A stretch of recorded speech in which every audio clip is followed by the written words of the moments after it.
Diane Price, The Literary Paper Trail, and the Oxfordian Case for Shakespearean Authorship. Diane Price has made an invaluable contribution to the alternative authorship theory concerning the Shakespearean canon. Her book, Shakespeares' Unorthodox Biography, outlines a groundbreaking method, the literary paper trail. Price compiled 10 distinct categories of evidence in which one would expect to find traces of a literary life. These categories are as follows. 1. Evidence of education. 2. Evidence of publication. 3. Literary correspondence. 4. Records of payment for writing. 5. Connection to a patron. 6. Original manuscripts. 7. Handwritten literary notes. 8. Commendatory verses. 9. Personal references to writing. And 10. Notices of death as a writer. Price analyzes 24 writers contemporary to Shakespeare. All 24 showed positive evidence in multiple categories. Shakespeare alone stands out as the only supposed professional writer for whom no such evidence exists. In short, if Shakespeare was the most prolific and celebrated author of his time, the paper trail simply does not reflect it. Instead, there is an eerie silence. Even lesser known authors such as Thomas Nash and Thomas Dekker, whom only specialized in Renaissance drama, we may know today, leave behind letters, payments, commentary and references by contemporaries that confirm their status as writers. By contrast, nothing survives linking the man from Stratford-upon-Avon, William Shakespeare, to any literary activity, save his name printed on some publications and a handful of indirect tributes. The Lost Years and Biographical Void. From 1585 to 1592, Shakespeare disappears from the historical record, years which biographers refer to as the lost years. These are some of the most critical years in the development of any literary genius, and yet they yield no documentation about education, writing, patronage, or even travel. Scholars have speculated endlessly. Perhaps he worked as a schoolteacher, a gardener, a law clerk, or even travelled through Europe. But none of these theories are substantiated by any contemporary record. Diane Price once referred to him in this period as a whirling dervish, everywhere and nowhere, invisible to history. The only hard records of Shakespeare during this time are non-literary, legal documents, real estate investments, and business dealings. He is recorded purchasing grain, land, tithes, and debt collection, not the intellectual or poetic pursuits one might expect from the author of Hamlet or King Lear. Names and attributions. The Shakespeare problem. The appearance of Shakespeare's name on published works beginning in 1593 with Venus and Adonis is often held as proof of authorship, yet many writers have published under pseudonyms or had their names attached to works posthumously or fraudulently. In the 16th and 17th centuries, pseudonymous or attributed authorship was common, particularly when the subject matter was politically sensitive or when noblemen preferred anonymity. The evidence suggests that the name Shakespeare may have functioned as a mask. Even the characterization of a man as gentle and sweet used in early tributes adds little weight to the authorship debate. These are affectionate but generic adjectives, not declarations of literary brilliance.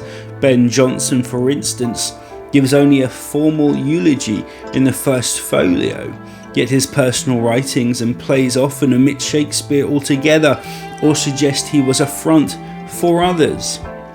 Francis Mears and the Code in Palladius Tamia. A key piece of evidence used by Stratfordians is Francis Mere's 1598 Palladis Tamia, which lists Shakespeare among English authors. However, Alexander Waugh and others have presented compelling numerological and structural arguments suggesting that Meres was actually signalling Oxford.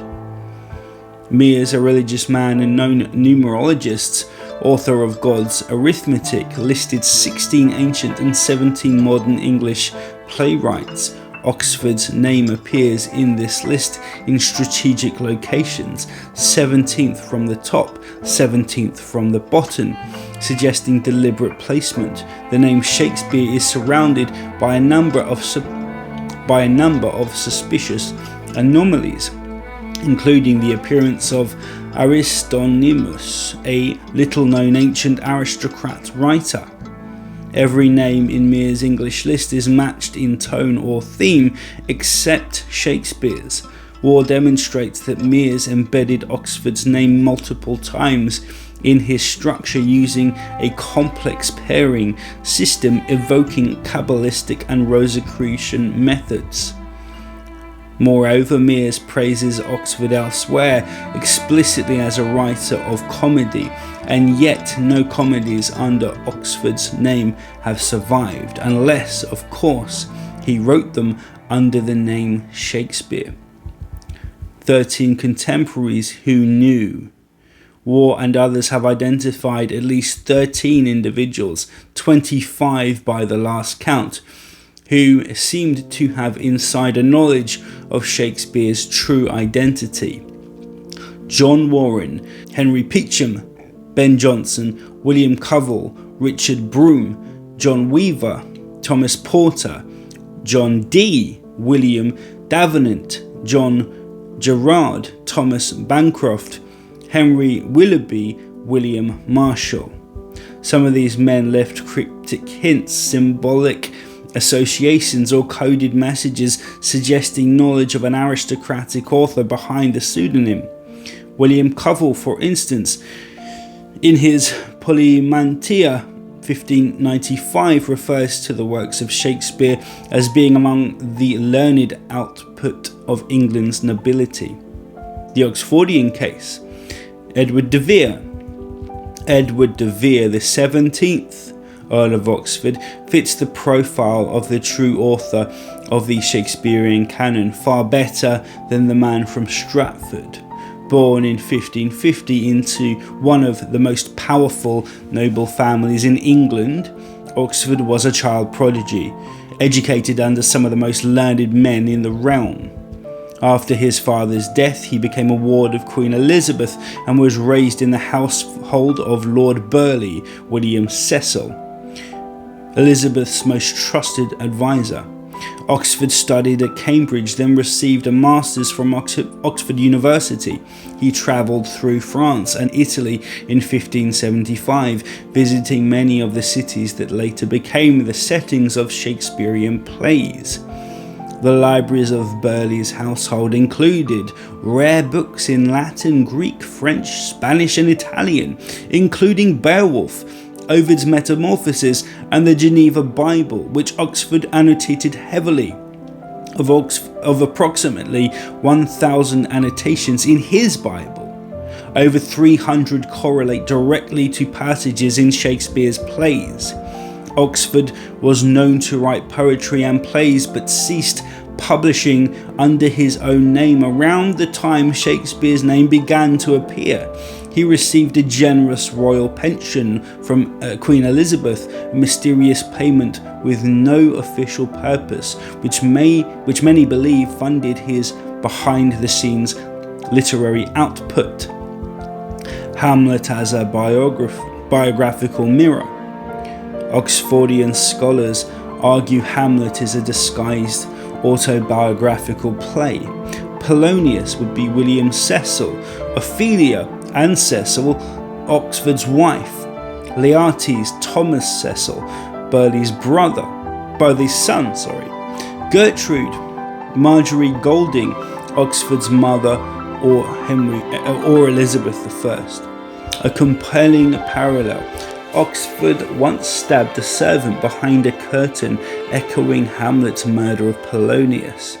Burleigh's receipts, found posthumously, contain phrases nearly identical to Hamlet's moral advice.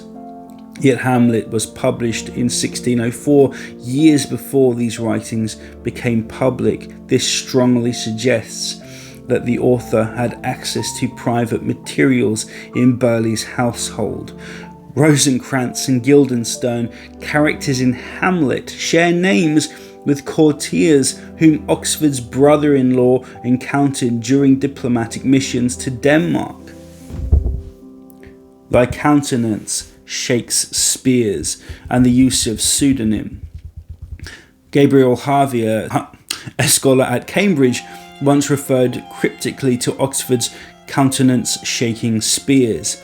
This phrase, seen in a court context, may be the origin of the pen name Shakespeare. The hyphenated form appears in early publications, consistent with pseudonymous usage. Many noblemen of the era published anonymously or under assumed names due to the stigma of engaging in public authorship. The Art of English Prose, published in 1589 and often attributed to George Putnam, states, "There are noblemen who have written excellent well, as it would appear if their doings could be found out and made public with the rest, of which number is first the noble gentleman Edward Earl of Oxford." This is one of the earliest clear statements recognizing Oxford's hidden literary career. Circumstantial convergence. De Vere's early poems match Shakespeare's style. Beowulf was not published in English until 1837, yet elements appear in Shakespeare's works. De Vere had access to it in Burleigh's library. Ovid's Metamorphoses, Shakespeare's second most cited source, was translated by Oxford's uncle, Arthur Golding, with whom he lived at the time. The name William Shakespeare appears first in works dedicated to Henry Rosalie, who was considering marrying Oxford's daughter, though these men's ties go far deeper, as we shall find in future episodes. However, no material evidence exists connecting Rosalie to Shakespeare. A conspiracy of silence? Supporters of the Stratfordian man argue the lack of evidence proves nothing, yet in the case of the greatest writer in the English language, this absence becomes deeply suspicious. Why does every other contemporary writer leave a paper trail, yet Shakespeare leaves none? Why does the record show a businessman dealing in land, grain and lawsuits rather than a learned poet? Even in death, Shakespeare left no books, no manuscripts, no library, and no mention of writings in his will, an omission almost inconceivable for a man of letters. In truth, his passing went by unnoticed by any seeming literary or theatrical contemporaries. Conclusion. The Shakespeare authorship question is not about conspiracy. It is about evidence. Diane Price's meticulous documentary research and Alexander Waugh's symbolic analysis have uncovered profound anomalies.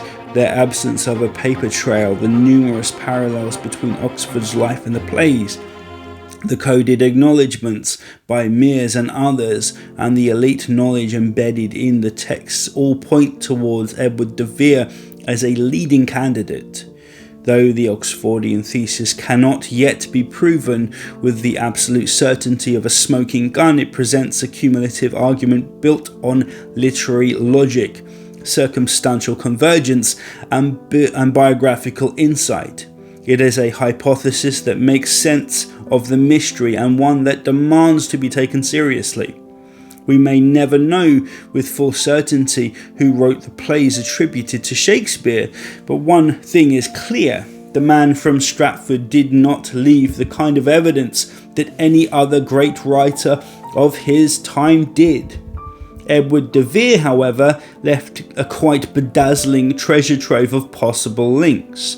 William Whittemore has written a book covering 100 instances of evidence betraying authorship alone, and perhaps it is time we let the evidence speak louder than tradition.